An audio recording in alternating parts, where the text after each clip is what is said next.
الحمد لله رب العالمين والعاقبة للمتقين والصلاة والسلام على أشرف الأنبياء والمرسلين وعلى آله الطيبين الطاهرين وأصحابه الهادين المهديين أما بعد فقد قال الله تبارك وتعالى في الكلام المجيد والفرقان الحميد فأعوذ بالله من الشيطان الرجيم بسم الله الرحمن الرحيم إن الله وملائكته يصلون على النبي يا أيها الذين آمنوا صلوا عليه وسلموا تسليما اللهم صل على سيدنا محمد وعلى آل سيدنا محمد وبارك وسلم صلى عليه الصلاة والسلام عليك يا حبيبي يا رسول الله صلی اللہ تعالیٰ علیہ وسلم۔ معزز سامعین اکرام، اللہ تبارک و تعالیٰ نے اپنے کلام پاک میں کئی مقامات پر یہ ارشاد فرمایا کہ اے بندو، تمہارا ہر عمل جو بھی تم کرو وہ صرف اور صرف اللہ کے لیے ہو۔ تمہاری ہر نیکی، تمہاری ہر عبادت، تمہاری ہر اچھائی اور تمہاری ہر نماز، ہر روزہ، ہر تمہارا حج اور زکوٰۃ جو بھی تم کیا کرو اس دنیا میں، تمہاری ہر عبادت صرف اور صرف اللہ کے لیے ہونی چاہیے۔ اللہ کے علاوہ کسی اور کے لیے، کسی اور کو دکھانے کے لیے تم ہرگز عبادت نہ کیا کرو۔ اللہ تبارک و تعالیٰ نے کئی مقامات پر کلام پاک میں بھی اس کا ذکر فرمایا۔ حضور علیہ السلام نے بھی کئی احادیث میں اس کو بیان فرمایا، اور بزرگان دین نے اپنی زندگی کو قرآن اور حدیث کے مطابق ایسے گزاری۔ اللہ اور اس کے رسول نے جس طرح زندگی گزارنے کا حکم دیا، اگر ہمیں وہ دیکھنا ہو تو اولیاء کی زندگی کو دیکھیں۔ اولیاء کی زندگی، بزرگان دین کی جو زندگی ہے، اس زندگی کو دیکھنے سے پتہ چلتا ہے اللہ نے جو قرآن میں فرمایا یہ بالکل اسی طرح کی زندگی گزار رہے ہیں۔ حضور نے جو حدیث پاک میں جس طرح کی زندگی گزارنے کا حکم دیا، یہ لوگ بالکل اسی انداز میں اس دنیا میں جی رہے ہیں۔ ایک بزرگ کے تعلق سے آتا ہے، اپنے وقت کے بہت بڑے یہ ولی کامل تھے، ان کے دل میں ایک آرزو پیدا ہوئی کہ خضر علیہ السلام سے ملاقات کرے۔ حضرت خضر علیہ السلام یہ وہ ہیں کہ اللہ تبارک و تعالیٰ نے دو انبیاء کو دنیا میں زندہ رکھا اور دو انبیاء کو جنت میں زندہ رکھا۔ جو دنیا میں زندہ ہے، جو قیامت تک زندہ رہیں گے نبیوں میں، وہ دو ہیں جنہیں موت نہیں آئی، ایک حضرت الیاس علیہ السلام اور ایک حضرت خضر علیہ السلام۔ یہ 1,24,000 انبیاء میں دو نبی ایسے ہیں جو دنیا میں ابھی بھی زندہ ہے۔ وہ کہاں ہیں اور کب اور کس سے ملاقات کرتے ہیں یہ صرف اللہ اور اس کے رسول کو معلوم۔ اور دو انبیاء ہیں کہ جنہیں اللہ بغیر موت کے زندہ ہی آسمان پر اٹھا لیا، وہ جنت میں ہیں، اور ایک حضرت ادریس علیہ السلام اور دوسرے حضرت عیسیٰ علیہ السلام۔ اللہ نے انہیں بغیر موت کے آسمانوں پر زندہ اٹھا لیا۔ تو خضر علیہ السلام بنی اسرائیل کے نبی ہیں، اور اس زمانے سے لے کر آج تک اللہ نے انہیں دنیا میں زندہ رکھا ہوا ہے۔ یہ اس امت محمدیہ کے اولیاء سے ملاقات کرتے ہیں۔ امت محمدیہ اس امت کے اولیاء کو یہ تعلیم دیتے ہیں، اور اس امت کے اولیاء کو یہ ولایت میں آگے بڑھنا کیسے ہے وہ سکھاتے ہیں۔ تو اس بزرگ کو یہ خواہش ہوئی کہ یہ خضر علیہ السلام سے جو اولیاء کے امام ہیں ان سے ملاقات کرے، اور اللہ سے دعا کی کہ مولا حضرت خضر علیہ السلام سے میری ملاقات کروا دے۔ خالق کائنات نے چند دنوں میں خضر علیہ السلام سے اس بزرگ کی ملاقات کروا دی۔ ان کے دل میں ایک آرزو تھی کہ جب کبھی وہ ان سے ملاقات کرے تو ان سے کچھ سیکھے، ان سے کچھ معلومات کرے، اور ان کے دل کی جو آرزو ہے اس آرزو کو ان کے سامنے پیش کرے۔ تو جب حضرت خضر علیہ السلام سے اس بزرگ کی ملاقات ہوئی تو اس بزرگ نے کہا کہ حضور، میں آپ سے اپنے دل کی ایک آرزو ظاہر کرنا چاہتا ہوں۔ خضر علیہ السلام نے پوچھا کہ بتاؤ تمہاری آرزو کیا ہے؟ انہوں نے یہ کہا کہ میری آرزو یہ ہے کہ مخلوق لوگوں کے دلوں سے میرا خیال ہٹ جائے، لوگوں کے دلوں سے میرا خیال ہٹ جائے، کوئی نہ میرے بارے میں بات کرے، نہ کوئی میرے تعلق سے سوچے۔ یہ اولیاء کی یہ زندگی ہوتی ہے۔ اولیاء یہ نہیں چاہتے کہ لوگوں میں ان کا چرچا ہو۔ اللہ کے جو ولی ہیں وہ کبھی اپنی شہرت نہیں چاہتے، وہ کبھی اپنے لیے عزت کو نہیں چاہتے، وہ کبھی لوگوں کی زبان پر اپنی تعریف کو نہیں چاہتے۔ اللہ کے جو ولی ہوتے ہیں وہ کبھی لوگوں کی زبان پر اپنے لیے اچھائی کو نہیں چاہتے۔ انہوں نے خضر علیہ السلام سے کہا کہ آپ اولیاء میں بہت بلند مقام رکھتے ہیں، آپ بہت بلند اللہ کی بارگاہ میں آپ کا درجہ ہے، بس آپ مجھے ایک دعا سکھائے کہ اگر میں وہ پڑھوں لوگوں کے دلوں سے میرا خیال ہٹ جائے اور مخلوق میں لوگوں میں میری کوئی عزت بھی نہ رہے، میری کوئی قدر نہ ہو، میری کوئی عزت ہی نہ ہو لوگوں میں۔ اور پھر فرمایا کہ میری حالت ایسی ہو جائے میں بالکل گمنام ہو جاؤں، نہ لوگ مجھے میری اچھائی سے یاد کرے، نہ میری عبادتوں سے یاد کرے، نہ میری نیکیوں سے یاد کرے، میں بالکل گمنام ہو جاؤں، میں بالکل لوگوں کی نگاہوں سے ہٹ جاؤں، ایسی میں زندگی گزارنا چاہتا ہوں۔ کوئی مجھے نیک کہہ کر نہ کہے، کوئی مجھے اللہ کا ولی کہہ کر نہ کہے، کوئی مجھے بزرگ کہہ کر نہ کہے، کوئی مجھے اچھا کہہ کر نہ کہے، ایسے میں بننا چاہتا ہوں، میں ایسی گمنام زندگی گزارنا چاہتا ہوں کہ کسی کے خیال میں بھی نہ رہوں، کسی کی نگاہ میں بھی نہ رہوں، کسی کے دل میں بھی نہ رہوں، کسی کی زبان پر بھی میرا نام نہ آئے۔ ایسا کچھ ایک وظیفہ مجھے بتائے۔ خضر علیہ السلام نے انہیں ایک دعا پڑھائی، کہا اگر ایسی زندگی گزارنا چاہتے ہو تو دعا پڑھو۔ اب وہ دعا کیا تھی؟ انہوں نے کہا اللہم اسبل علیہ کثیف سترک وحط علیہ سرادقات حجبک واجعلنی فی مکنون غیبک واحجبنی فی قلوب خلیقتک۔ یہ دعا سکھائی۔ اس دعا کا مطلب کیا ہے؟ اے اللہ مجھ پر اپنا پردہ ڈال دے اور مجھ پر اپنے پردے نازل فرما اور مجھے چھپا دے اور اپنی مخلوق کے دلوں میں مجھے بھلا دے۔ یہ اس دعا کا مطلب ہے۔ وہ بزرگ فرماتے ہیں میں اس دعا کو بار بار پڑھتا جاتا، اللہ تبارک و تعالیٰ نے اس دعا کی برکت سے لوگوں کے ذہنوں سے میرا خیال ہٹا دیا، لوگوں کی نگاہوں سے مجھے ہٹا دیا، لوگوں میں میری عزتیں ختم ہو گئی، میرا نام ختم ہو گیا۔ اور اتنے بلند درجے کے بزرگ اور اتنے بلند درجے پر اللہ نے انہیں فائز فرمایا تھا کہ جس کی انتہا نہیں، کوئی سوچ بھی نہیں سکتا کہ ولیوں میں ان کا درجہ کتنا بلند تھا۔ لیکن جب انہوں نے یہ دعا مانگی کہ مولا کسی کو میری عبادت پتہ نہ چلے، کسی کو میری نیکیاں معلوم نہ ہو، کسی کو میری اچھائی معلوم نہ ہو، کسی کو میری کرامت معلوم نہ ہو، کسی کو میرا بلند درجہ معلوم نہ ہو، کوئی میری عزت نہ کرے، کوئی میرے پاس نہ آئے، کوئی میرے قریب نہ آئے، اور میں بالکل دنیاوی لحاظ سے لوگوں کی نگاہوں سے چھپ کر کہیں گمنام زندگی گزاروں، تو اللہ نے ایسے کر دیا۔ ان کا حال یہ ہو گیا، لوگ ان سے مذاق کیا کرتے تھے، جو کفار و مشرکین ہوتے وہ بھی مذاق کرتے، چھوٹے بچے ان پر کنکر مارتے، پتھر مارتے، اور انہیں کہیں ایک دور شہر کے باہر جنگل میں انہیں بھیج دیا جاتا، انہیں ہر کوئی مارتا، کوئی ان پر پتھر برساتا، کوئی انہیں برا بھلا کہتا، کوئی انہیں لے کر ہنسی مذاق کرتا، کوئی دیوانہ کہتا۔ وہ جب لوگوں کی زبان سے ایسی باتیں سنتے وہ مسکراتے جاتے، وہ ہنستے جاتے، کہتے کہ لوگوں اور مجھے برا کہو اور مجھ پر پتھر مارو اور میرا مذاق اڑاؤ، میرے دل کو سکون ملتا ہے۔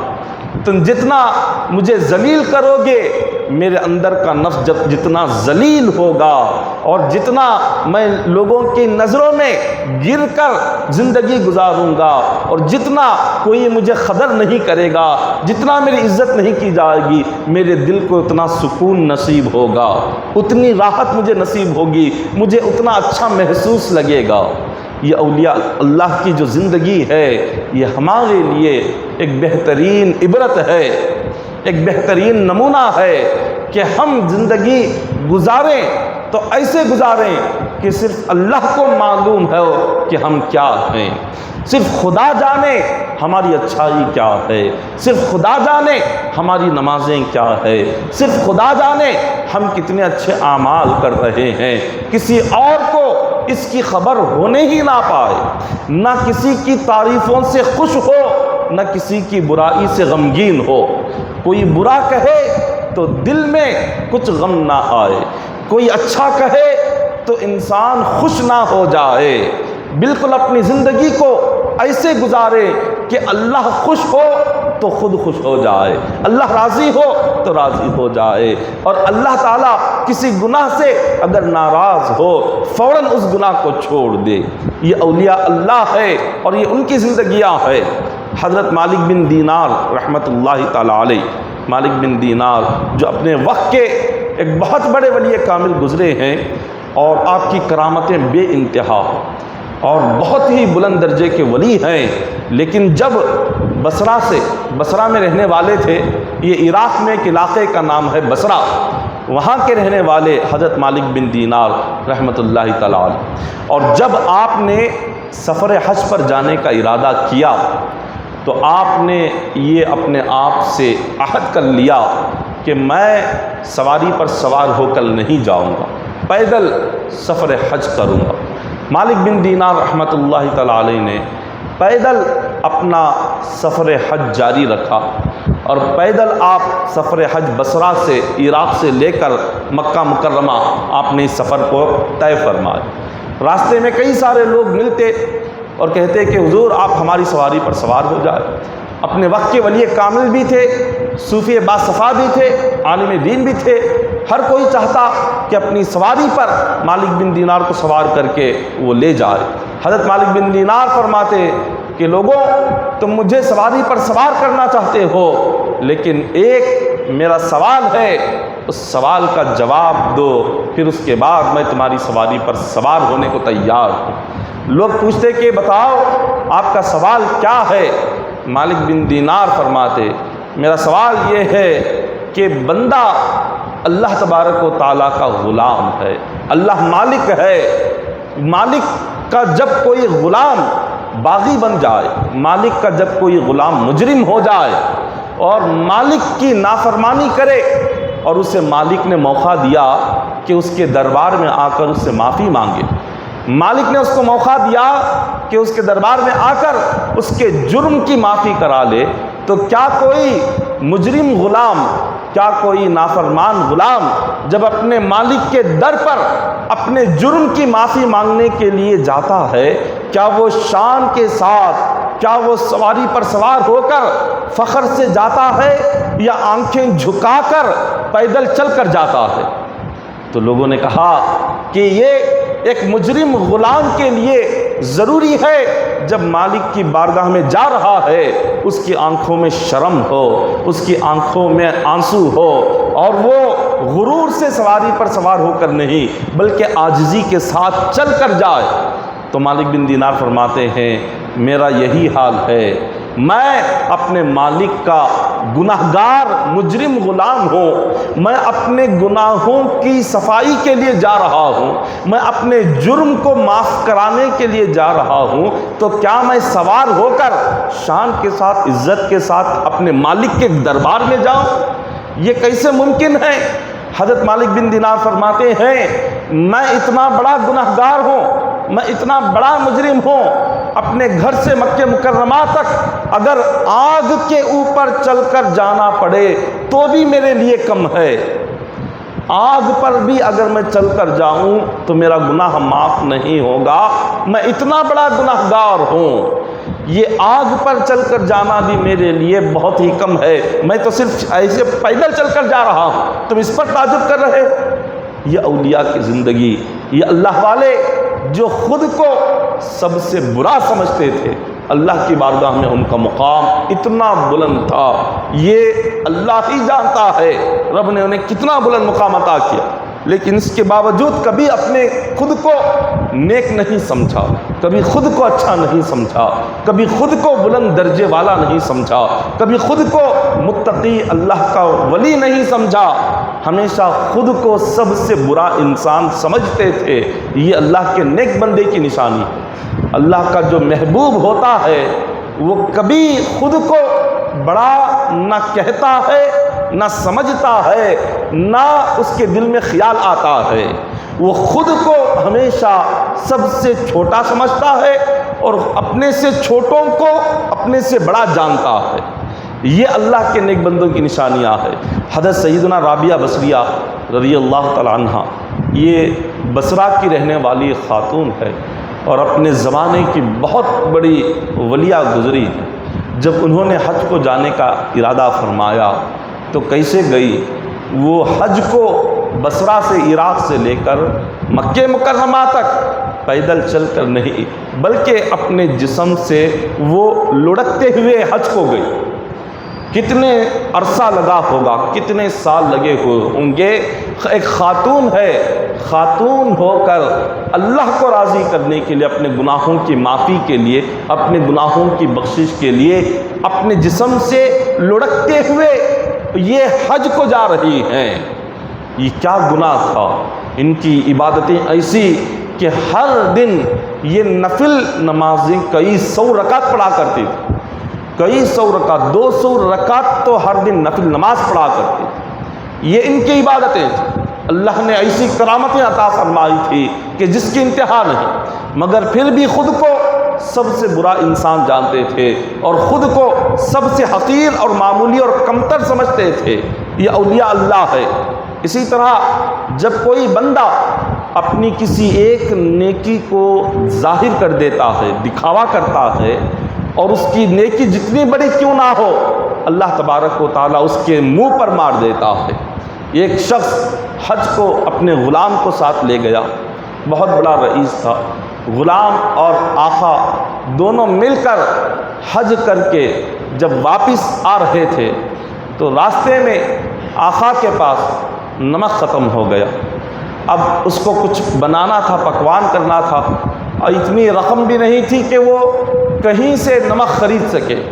تو وہ ایک مقام پر، ایک بستی میں وہ پکوان کے لیے رک گئے، اور اس نے، اب مالک نے اپنے غلام سے کہا کہ جاؤ یا قریب بستی میں لوگوں سے کہو کہ میں حج کر کے آ رہا ہوں۔ غلام سے کہا کہ تم کہو کہ تم حج کر کے آ رہے ہو اور ہمیں پکوان کی ضرورت پیش آ گئی، آپ کچھ نمک دے دیں۔ تو غلام نے جا کر یہی کہا کہ میں اپنے آقا کا ایک شخص کا غلام ہوں، میں حج کر کے آ رہا ہوں اور سفر میں ہوں، مجھے نمک کی ضرورت ہے، تھوڑا سا نمک دے دو۔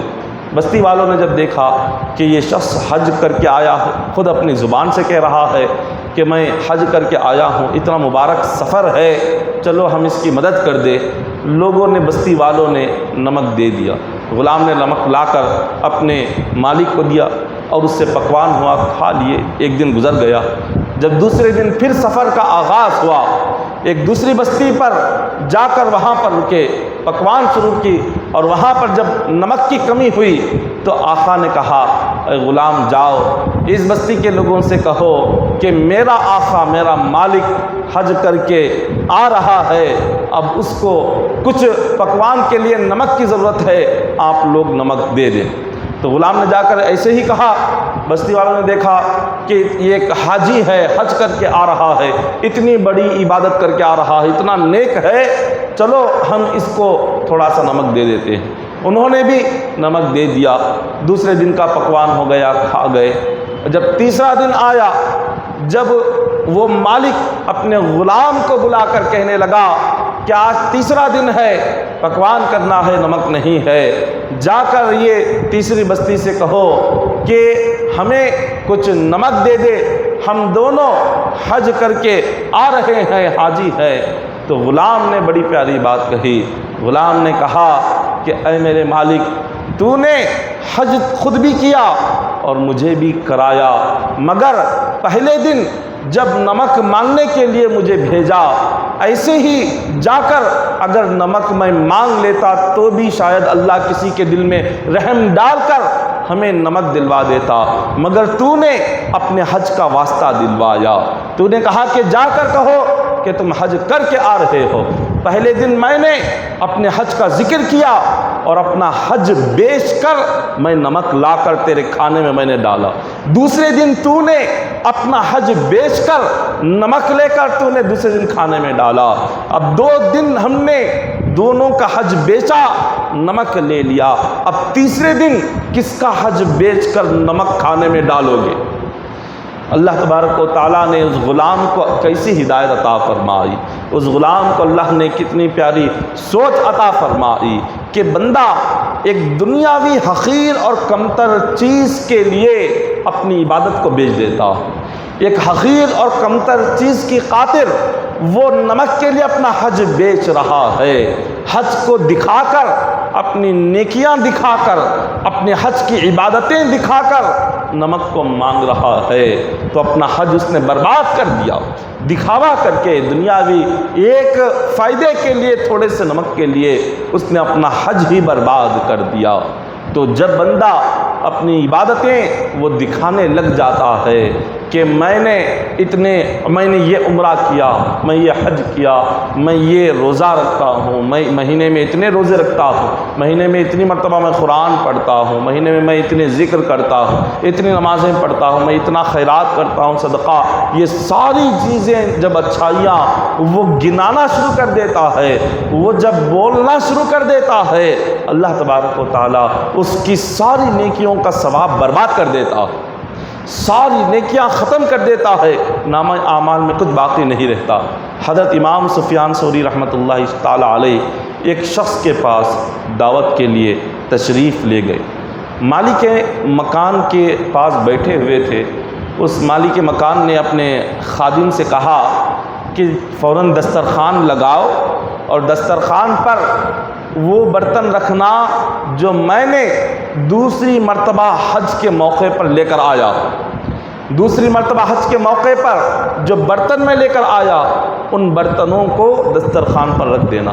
حضرت امام سفیان ثوری فرماتے ہیں، اے اللہ کے بندے، تو نے ایک جملے میں اپنے 2 حج کا ثواب برباد کر دیا، ایک جملے میں تمہارا ایک جملہ تمہارے 2 حج کے ثواب کو ختم کر دیا۔ اس نے پوچھا وہ کیسے؟ تو فرمایا تم میرے سامنے 2 حج کیے ہو یہ دکھانا چاہتے تھے، اور اسی لیے تم نے اس کو کہا کہ دوسری مرتبہ کے حج میں جو میں چیزیں لے کر آیا ہوں وہ برتن دسترخوان پر رکھ دینا۔ یہ 2 مرتبہ کا حج کا ذکر اپنی زبان سے کر کے میرے سامنے ظاہر کر کے دکھاوا کر کے مجھ سے تعریف سننا چاہتے تھے، اس مقصد سے تم نے یہ کہا، تمہارا یہ ایک جملہ دکھاوے کا تمہارے 2 حج کو برباد کر دیا۔ تو دکھاوا اللہ کو ہرگز پسند نہیں ہے۔ جو بندہ اس طرح سے عمل کرے، اللہ تبارک و تعالیٰ اس بندے کی کوئی عبادت جتنی بڑی کیوں نہ ہو، چھوٹی کیوں نہ ہو، اللہ تبارک و تعالیٰ ہرگز قبول نہیں فرماتے۔ حدیث پاک میں آتا ہے ایک دن حضرت عمر فاروق رضی اللہ تعالیٰ عنہ مسجد نبوی میں تشریف لے گئے۔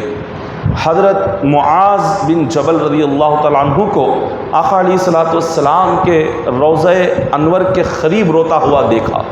حضرت سیدنا عمر فاروق رضی اللہ تعالیٰ عنہ نے فرمایا کہ اے معاذ کیوں رو رہے ہو؟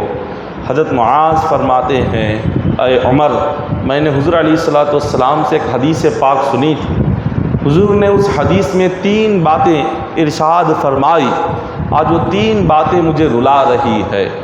حضرت عمر فاروق رضی اللہ تعالیٰ عنہ فرماتے ہیں بتاؤ تو صحیح وہ کون سی 3 باتیں ہیں جس کو یاد کر کے تم رو رہے ہو؟ تو حضرت معاذ بن جبل فرماتے ہیں پہلی بات تو یہ ہے کہ حضور نے فرمایا کہ جس کسی بندے کے دل میں اگر تھوڑا سا بھی دکھاوا آ گیا، تھوڑا سا بھی دکھاوا پیدا ہو جائے، یہ شرک ہے۔ شرک حضور نے فرمایا، شرک کا مطلب کیا ہے؟ اللہ کے ساتھ کسی اور کو خدا سمجھ کر اس کی عبادت کرنا شرک ہے۔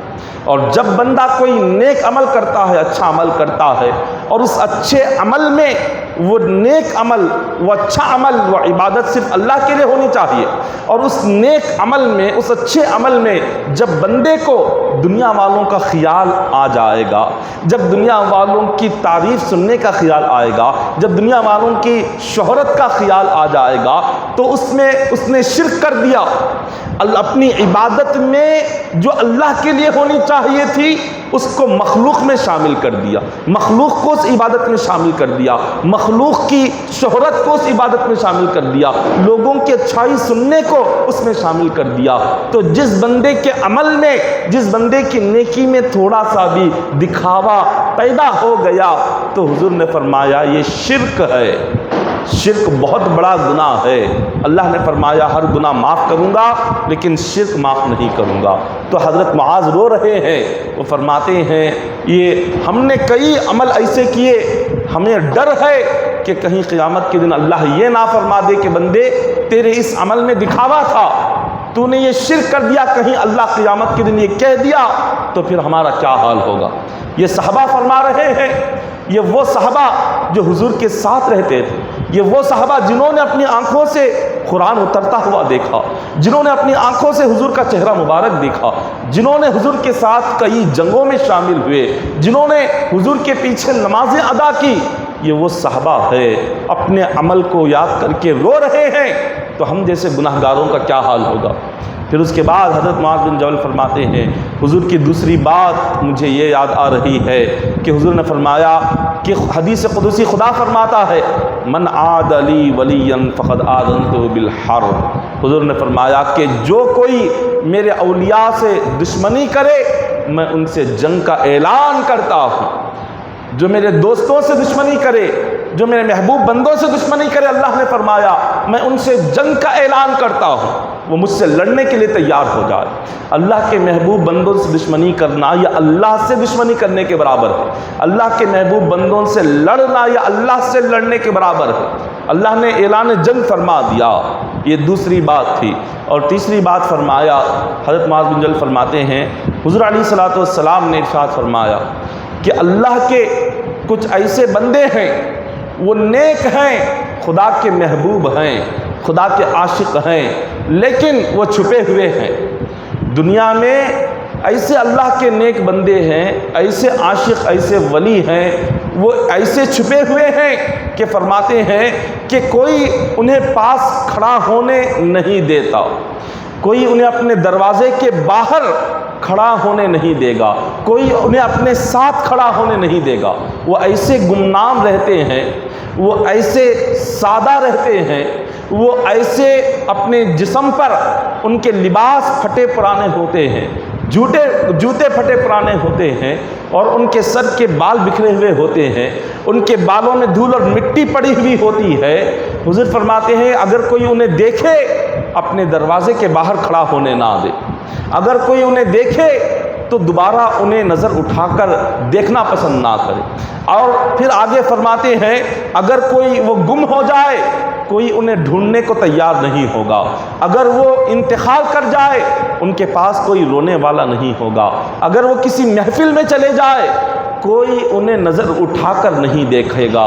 ایسے گمنام بندے ہوں گے، مگر حضور نے فرمایا اللہ کی بارگاہ میں ان کا مقام اتنا بلند ہوگا کہ اگر وہ کسی کے لیے دعا مانگے اللہ ان کی زبان کے ایک ایک لفظ کی دعا قبول فرمائے گا۔ وہ کسی کے لیے اگر ایک لفظ کہہ دے کہ مولا فلاں کو اولاد عطا فرما دے، حضور فرماتے ہیں اللہ فوراً ان کی دعا قبول فرما لے گا۔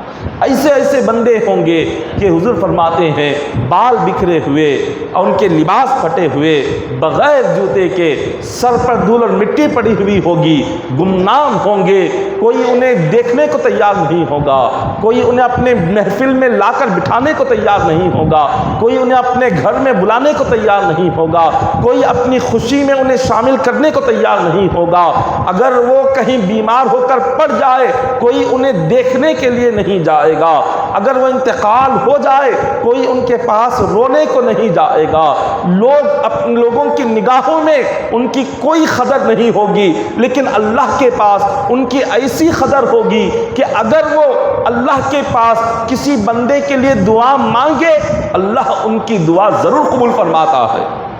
اور ان کے صدقے میں اللہ ہزاروں کو جنت میں داخل فرماتا ہے، وہ جنت میں ہزاروں کو اپنے ساتھ لے کر جاتے ہیں، وہ ہزاروں کی مغفرت کراتے ہیں۔ ایسے بندے ہم جنہیں سمجھتے ہیں یہ کچھ نہیں ہے، ہم سمجھتے ہیں یہ کیا ہے، لیکن اللہ کی بارگاہ میں ان کا مقام بلند ہوتا ہے۔ انہیں وہی پہچانتا ہے جو اللہ کا ولی ہو، ولی کو ولی ہی پہچان سکتا ہے، کوئی دنیا دار بندہ، عام بندہ انہیں پہچان نہیں سکتا۔ عام بندے کی نظر کیا ہوتی ہے، وہ دنیا کی نظر سے انہیں دیکھتا ہے، دنیاوی انسان دنیا دار دنیا کی نظر سے دیکھتا ہے، دین دار دین کی نظر سے دیکھتا ہے، لیکن جو اللہ کا ولی ہوتا ہے وہ اللہ کے نور سے دیکھتا ہے، وہ پتہ چل جاتا ہے کون اللہ کے ولی ہے۔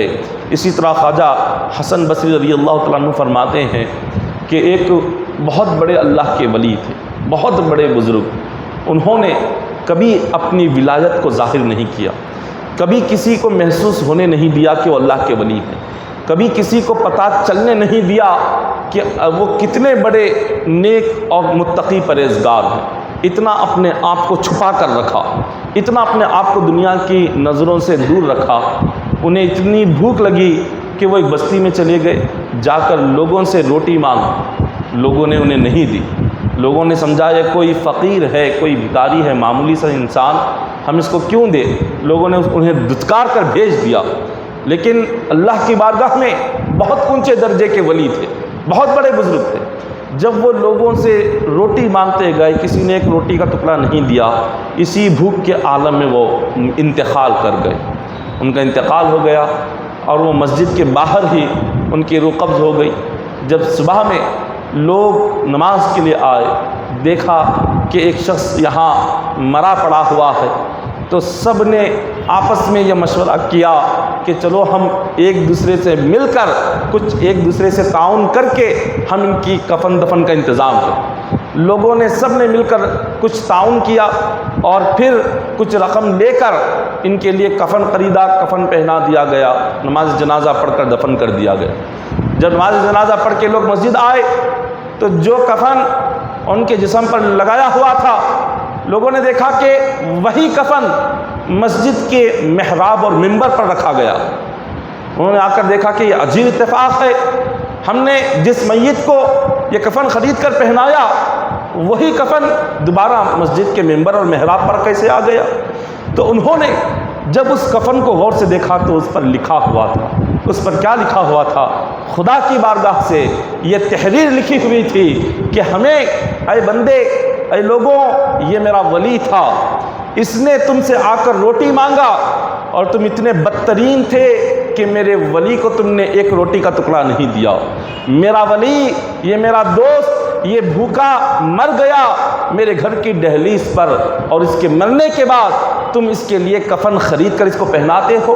رب تبارک و تعالیٰ نے فرمایا میں اپنے ولی پر کسی کا احسان رکھنا نہیں چاہتا، میں نہیں چاہتا کہ میرے ولی کے جسم پر کسی کے احسان کا کفن آئے، اسی لیے تم اپنا کفن اپنے پاس رکھو، میں نے اس کو جنت الفردوس کا لباس پہنا دیا ہے، اس کے جسم پر جنت کا کفن آ چکا ہے، وہ جنتی لباس پہن چکا ہے۔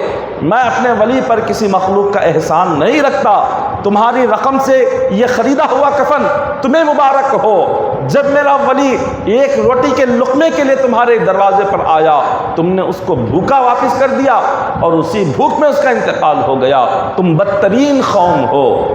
یہ اس کفن کے اوپر لکھا ہوا تھا۔ جب کوئی سائل کسی کے دروازے پر آئے تو ہم یہ نہ سوچے کوئی معمولی انسان ہے، ہو سکتا ہے وہ کوئی ولی ہو، کوئی بزرگ ہو جو ایک عام انسان کی شکل میں یہ دروازے پر آ کر کھڑا ہوا ہو، کوئی ہو سکتا ہے کوئی فرشتہ ہو، اللہ تبارک و تعالیٰ آزمانے کے لیے دروازے پر بھیجا ہوا ہو۔ بنی اسرائیل میں 3 لوگ تھے، ایک تھا گنجا اور ایک تھا کوڑ کی بیماری والا اور ایک تھا اندھا۔ حدیث پاک میں آتا ہے یہ 3 لوگ تھے اور ان تینوں نے اللہ سے کافی دعا مانگی۔ اندھے نے کہا کہ مولا مجھے آنکھیں عطا فرما، میں تیرا نیک بندہ بن کر دکھاؤں گا۔ گنجے نے کہا کہ مولا میرے سر پر بال دوبارہ سے لا دے، میں ایک نیک بندہ بنوں گا، تیرا اطاعت گزار بندہ بنوں گا۔ اور اسی طرح جو شخص کوڑ کی بیماری والا تھا اس نے بھی کہا کہ اے مولا مجھے بھی کچھ ایسی نعمت عطا فرما، مال عطا فرما تاکہ تیری راہ میں میں خیرات کروں۔ تینوں نے بھی اللہ کی بارگاہ میں اپنے اس عیب کو ختم ہونے کی دعا مانگی اور مال کی دعا مانگی۔ اللہ تبارک و تعالیٰ نے ایک فرشتے کو انسانی شکل میں بھیجا۔ وہ فرشتہ پہلے اندھے کے پاس آیا اور اس سے کہنے لگا کہ اللہ کے بندے بتا، اس کے دروازے پر آ کر کھڑا ہوا اور کہا کہ اللہ کے بندے میرے لیے کچھ خیرات کر دے، کچھ دے دے۔ اس نے لا کر کچھ دے دیا تو کہا بتاؤ تجھے کیا چاہیے؟ اس نے کہا اللہ سے دعا کرو، اللہ تبارک و تعالیٰ مجھے آنکھیں عطا فرمائے اور مجھے بے انتہا مال عطا فرمائے۔ اس فرشتے نے دعا مانگی، دعا دے کر وہ آگے چلا گیا، دوسرے ساتھی کے پاس گیا جو گنجا تھا اور اس سے کہا کہ اللہ کے بندے بتا تجھے کیا چاہیے، میں دعا کرتا ہوں۔ اس نے کہا کہ اللہ سے دعا کرو اللہ میرے گنجے پن کو دور کر دے، میرے سر پر خوبصورت بال پیدا ہو جائے اور میرے مال میں برکت ہو جائے۔ اس شخص نے بھی دعا مانگی، فرشتے نے دعا مانگی اور وہ تیسرے شخص کے پاس گیا، کہا وہ کوڑ کے بیماری والا شخص تھا، اس سے کہا کہ اللہ کے بندے بتا تجھے کیا چاہیے؟ اس نے کہا اللہ سے دعا کرو کہ اللہ تبارک و تعالیٰ میری اس بیماری کو، کوڑ کی بیماری کو ختم کر دے اور مجھے مال عطا فرما۔ دعا کر دی تینوں کے، اللہ تبارک و تعالیٰ نے فرشتوں کی دعا کی برکت سے تینوں کا عیب دور کر دیا۔ اندھے کو آنکھیں عطا فرما دی، گنجے کو سر پر بال عطا فرما دیے، کوڑ کی بیماری والے شخص کی بیماری ختم ہو گئی اور سب کے مال میں اضافہ ہو گیا، بے انتہا مال و دولت آ گئی۔ رب تبارک و تعالیٰ نے رزق کی بے انتہا فراوانی کر دی۔ پھر اللہ نے انہیں آزمانے کے لیے دوبارہ فرشتے کو بھیجا۔ فرشتہ آیا، اندھے کے پاس آ کر کہنے لگا کہ اللہ کے بندے میں اس رب کے نام سے تجھے مانگتا ہوں کہ جس رب نے تجھے آنکھیں عطا فرمائی اور جس رب نے تجھے مال عطا کیا۔ اس نے کہا کہ یہ تو میں نے اپنی محنت سے کمایا ہے، یہ تو میں نے اپنی کوشش سے صبح شام میں نے اپنے خون پسینے کو بہا کر میں نے کمایا ہے۔ تو اس شخص نے اس نے کہا کہ اللہ کے بندے یہ کیا رب کا احسان نہیں ہے؟ کیا یاد کر تیرا کیا معاملہ تھا، تو کیسا تھا؟ تیرے پاس آنکھ نہیں تھی اور تیرے رزق میں کمی تھی، تنگدستی تھی، اور ایک شخص آ کر تجھے تیرے حق میں اس نے دعا کی، تب اللہ نے تجھے یہ سب کچھ عطا فرمایا۔ اس نے انکار کر دیا، اس نے کہا کہ رب نے تجھے اتنا دیا ہے، کچھ ہماری مدد کر دے، کچھ ہمیں دے دے۔ اس نے کہا نہیں، یہ میں نے بڑی محنت سے کمایا، میں تمہیں کیسے تمہیں نہیں دوں گا۔ اس نے اس کو واپس بڑھا دیا۔ تو اس فرشتے نے جاتے جاتے دعا کر دی، اللہ تجھے پہلے جیسے تھا ویسے ہی بنا دے۔ اتنا کہہ کر وہ چلا گیا۔ وہ شخص جتنا اس کے پاس مال تھا سب کچھ ختم ہو گیا، برباد ہو گیا، اور اس کی آنکھوں کی روشنی بھی ختم ہوتی چلی گئی۔ پھر دوسرے شخص کے پاس گیا جو گنجا تھا، اس سے کہا اے اللہ کے بندے میں اس رب کے نام سے مانگتا ہوں جس رب نے تجھے اتنا سب کچھ دیا اور جس رب نے تجھے اتنی نعمتیں عطا کی، ترقی عطا کی، اس رب کے نام سے میری کچھ مدد کر دے، کچھ خیرات کر دے، صدقہ کر دے۔ اس نے کہا کہ نہیں، یہ میں نے بڑی محنت سے کمایا ہے، تمہیں کیسے خیرات کروں، تمہیں کیسے دے دوں، میں نہیں دوں گا۔ اس نے صدقے سے انکار کر دیا، خیرات کرنے سے انکار کر دیا۔ اس نے کہا کہ بندے یاد کر تیری کیا حالت تھی، تو کیا تھا، گنجا تھا، تیرے گھر میں رزق کی تنگی تھی، مگر ایک فرشتے نے آ کر انسانی شکل میں دعا دی، تب جا کر تیرے حالات بدلے۔ اس نے انکار کر دیا، کہا کہ نہیں، کسی نے کچھ نہیں کیا، جو کچھ کیا میں نے ہی کیا، یہ سب کچھ میری محنت سے، میری کوشش سے، میری لگن سے، اتنا سب کچھ میں نے کمایا، یہ میرے سر پر بال بھی جو آئے میری محنت سے آئے ہیں، یہ بڑے خوبصورت ہیں۔ تو فرشتے نے کہا پہلے تو جیسا تھا اللہ تجھے ویسے ہی بنا دے۔ اتنا کہہ کر وہ چلا گیا تو تھوڑے چند دن گزرے کہ اس کے سر کے بال ختم ہو گئے، پہلے کی طرح گنجا ہو گیا، جتنا تھا مال اللہ نے سب کچھ چھین لیا۔ اب وہ تیسرے کے پاس گیا جو کوڑ کی بیماری والا شخص تھا، کہا کہ اے اللہ کے بندے میں اس رب کا نام لے کر تجھ سے مانگتا ہوں کہ جس نے تیری بیماری کو دور کر کے تجھے ایک خوبصورت جلد عطا فرمائی، خوبصورت تجھے کھال عطا کی، خوبصورت رنگ عطا کیا اور تجھے یہ مال عطا کیا، اس کے نام سے مانگتا ہوں مجھے دے دے۔ اس نے کہا اے مانگنے والے تو نے بہت صحیح کہا ہے، یقیناً یہ جو حسن، یہ خوبصورتی، یہ کھال، یہ رنگ و روپ میرا نہیں ہے، میں تو کوڑ کی بیماری والا تھا، اللہ نے یہ رنگ و روپ عطا کیا، یہ مال بھی میرا نہیں ہے، یہ تو رب نے مجھے عطا کیا، تجھے جتنا چاہیے جو چاہیے میرے پاس سے سب کچھ لے کر چلا جا۔ بس اللہ کو یہ ادا اتنی پسند آئی کہ اس ایک ساتھی کو بغیر سے آواز آئی، اس مانگنے والے نے کہا کہ بندے میں کوئی انسان نہیں، میں فرشتہ ہوں، اللہ نے امتحان لینے کے لیے تیرے دو ساتھیوں کے پاس بھیجا۔ تیرے دو ساتھیوں نے کہا کہ یہ سب کچھ ہم نے اپنی محنت سے کمایا ہے، محنت سے حاصل کیا ہے، اس میں کسی نے کچھ نہیں دیا۔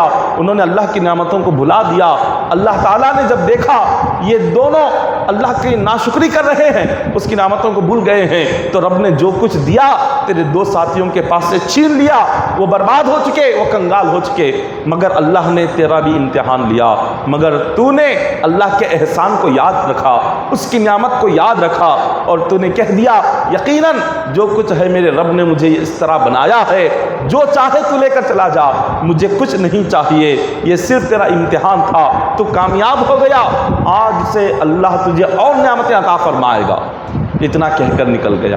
تو اسی لیے جب کوئی دروازے پر آئے، ہو سکتا ہے جسے ہم عام انسان سمجھ رہے ہیں وہ کوئی اللہ کے بہت بڑے ولی ہوں، کوئی بزرگ ہوں، کوئی فرشتے ہوں جو ہماری آزمائش کے لیے آ رہے ہوں، امتحان کے لیے آ رہے ہوں، تو حضور نے فرمایا کسی سائل کو خالی ہاتھ نہ بھیجو، کسی مانگنے والے کو، اگرچہ کہ وہ سواری پر سوار ہو کر آئے، اپنی طاقت کے لحاظ سے انہیں خیرات کرو۔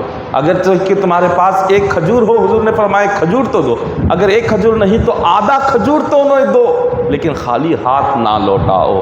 دعا ہے کہ اللہ تبارک و تعالی ہم تمام کو صدقہ اور خیرات کرنے کی توفیق عطا فرمائے۔ اللہ تبارک و تعالی ہم تمام کے اعمال کو نیک بنائے، اور مولا ہم تمام کی زندگیوں میں عبادتوں کی پابندی عطا فرمائے۔ ہر قسم کی ریاکاری سے اللہ تعالی ہماری حفاظت فرمائے، اخلاص کے ساتھ عبادت کرنے کی توفیق عطا فرمائے، اور ہم تمام کو کہنے سننے سے بڑھ کر عمل کرنے کی توفیق عطا فرمائے، اور اللہ تعالی ہم تمام کے صغیرہ کبیرہ گناہوں کو معاف فرمائے، ہماری مغفرت و بخشش فرمائے، ہماری توبہ کو قبول فرمائے، ہماری عبادتوں کو قبول فرمائے، اور ہم تمام کا خاتمہ ایمان پر نصیب فرمائے۔ مولا ہمیں فخر و فاقہ، تنگدستی، محتاجی، مفلسی، مجبوری سے محفوظ فرما۔ مولا ہم تمام کو تیرا شکر کرنے کی توفیق عطا فرما۔ مولا ہمیں ناشکری سے محفوظ فرما۔